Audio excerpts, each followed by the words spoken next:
Hey, State College Alliance Church family, hope you're doing well. I know that most of you are cooped up inside, and so I'm gonna go ahead and take you on a little field trip here today. I'm headed to the doctor's office. I know, not very exciting. Why are you headed to the doctor's office? Well, it's to get these few stitches out of my face. One might say I got into a little fight with my resistance bands. Our discussion topic.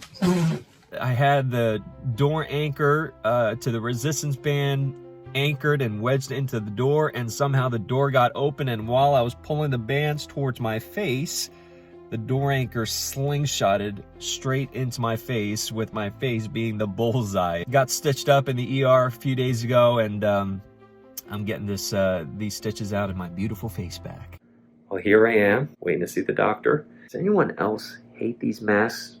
Particularly for those of you who wear glasses? I am constantly needing to defog my glasses. I do have a weekly word for you, so just hang with me. Well, there you have it, folks. Stitches are out. Looks pretty good. I wanted to share a thought with you here today. Isaiah 43, verse 18 and 19, they say, "Remember not the former things, nor consider the things of old." And this is God speaking to the Israelites. And he says, "Behold, I am doing a new thing. Do you not perceive it?" I hear a lot of people during this time in our world today saying things like, man, things are just not going to go back to the way they were. Now, while that may be true, and I'm not entirely sure all of what new will come about, I do have a sneaking suspicion that God is up to something during this season. That God is indeed doing something new. Now, for some of us, that's exciting. We get excited about the potential opportunity of whatever new thing will come about from this, while others of us are a bit unsettled. We get a little nervous. We're a little scared of what this new thing might be, because for some of us, we kind of like the former things. We liked the way we liked the way things were. If I can just speak to that for just a quick moment. When God says, "Behold, I'm doing a new thing," friends, we've got to remember who is behind this new thing that is coming forth.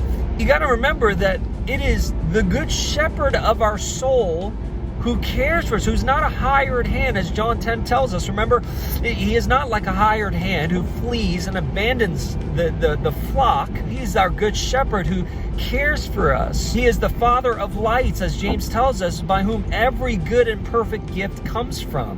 Revelation tells us that he is making all things new. Friends, we've got to remember who is behind the new thing that is coming forth. And though we might not perceive the new thing that comes forth, may we always be perceiving the who behind the new thing, that it is God, a good God at that, the good shepherd of our soul, who is doing this new thing. And so, friends, I don't know what new thing will come forth from this, and I don't know what new thing God is up to in the midst of this, but I know who is behind it.